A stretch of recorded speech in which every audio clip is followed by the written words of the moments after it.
The book of 2 Kings.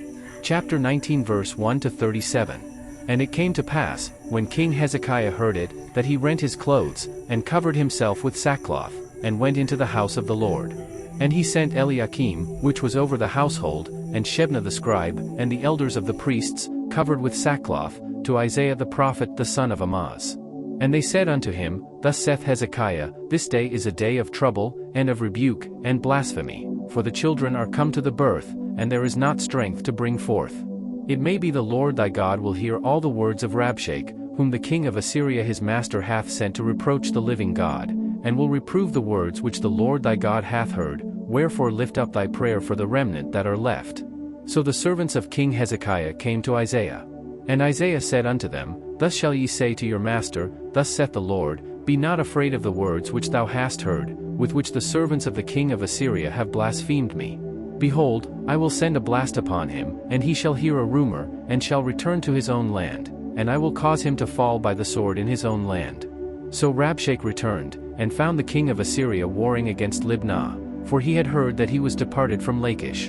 And when he heard say of Tirhakah king of Ethiopia, Behold, he is come out to fight against thee, he sent messengers again unto Hezekiah, saying, Thus shall ye speak to Hezekiah king of Judah, saying, Let not thy God in whom thou trustest deceive thee, saying, Jerusalem shall not be delivered into the hand of the king of Assyria. Behold, thou hast heard what the kings of Assyria have done to all lands, by destroying them utterly, and shalt thou be delivered? Have the gods of the nations delivered them which my fathers have destroyed, as Gozan, and Haran, and Rezeph, and the children of Eden which were in Thelasar? Where is the king of Hamath, and the king of Arpad, and the king of the city of Sepharvaim, of Hena, and Iva? And Hezekiah received the letter of the hand of the messengers, and read it, and Hezekiah went up into the house of the Lord, and spread it before the Lord. And Hezekiah prayed before the Lord, and said, O Lord God of Israel, which dwellest between the cherubims, thou art the God, even thou alone, of all the kingdoms of the earth, thou hast made heaven and earth. Lord, bow down thine ear, and hear, open, Lord, thine eyes, and see, and hear the words of Sennacherib, which hath sent him to reproach the living God. Of a truth, Lord, the kings of Assyria have destroyed the nations and their lands, and have cast their gods into the fire, for they were no gods, but the work of men's hands, wood and stone, therefore they have destroyed them. Now therefore, O Lord our God, I beseech thee, save thou us out of his hand, that all the kingdoms of the earth may know that thou art the Lord God, even thou only. Then Isaiah the son of Amoz sent to Hezekiah, saying, Thus saith the Lord God of Israel, That which thou hast prayed to me against Sennacherib king of Assyria I have heard. This is the word that the Lord hath spoken concerning him. The virgin the daughter of Zion hath despised thee, and laughed thee to scorn, the daughter of Jerusalem hath shaken her head at thee. Whom hast thou reproached and blasphemed? And against whom hast thou exalted thy voice, and lifted up thine eyes on high? Even against the Holy One of Israel.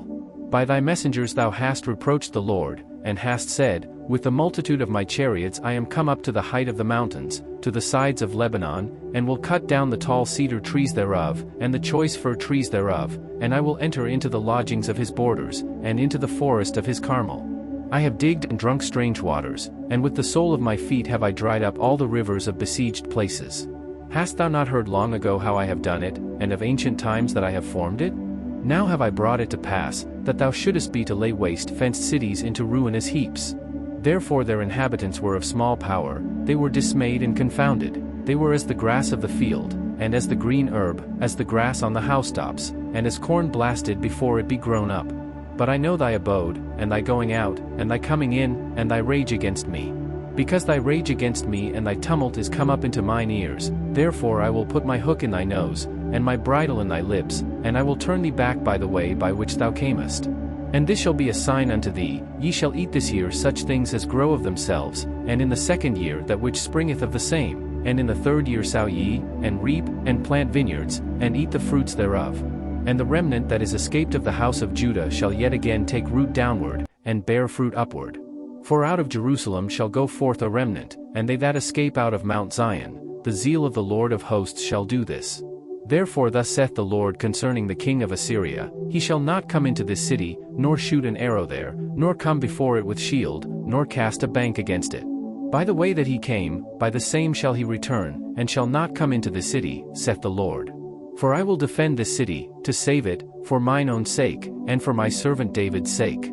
And it came to pass that night, that the angel of the Lord went out, and smote in the camp of the Assyrians 185,000, and when they arose early in the morning, behold, they were all dead corpses. So Sennacherib king of Assyria departed, and went and returned, and dwelt at Nineveh. And it came to pass, as he was worshipping in the house of Nisroch his god, that Adramelech and Sharezer his son smote him with the sword, and they escaped into the land of Armenia. And Esarhaddon his son reigned in his stead.